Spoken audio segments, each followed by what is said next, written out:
So nung nakaraan tinalakay natin yung isa sa mga nagpahirap sa tao, mga tao ay ang kawalang katarungan at tiniyak ng Diyos talagang ipatutupad niya ang katarungan at katarungan sa at magkaroon talaga ng lubos ng kapayapaan, kapanatagan at katahimikan. Napakaganda kapag mangyari yun. Ngayon paano resolbahin ng Diyos yan? Paano niya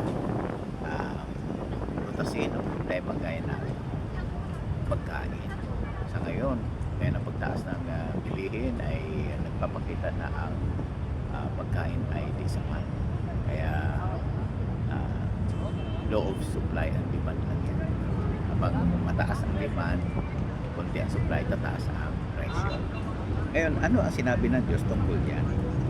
Tingnan natin ang binanggit sa Biblia sa Awit 72:16. Kasi alisin niya ang kawalang katarungan. Wala nang makakaranas ng gano'n. Tingnan natin sa Awit 72:16. Ganito ang sinabi. Magkakaroon ng saga ng butil sa lupa. Lupa, magkakaroon ng saga ng butil. Mag-uumapaw ito sa tuktok ng mga bundok o hanggang sa tuktok ng mga bundok. Aapaw. So hindi ka kailang pumuntang syudad para humanap ng pagkain.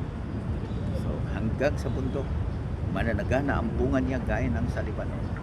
At marami ang mga tao sa mga lungsod gaya ng pananim sa lupa. So imagine niyo yan. Kaya talagang pag sinabing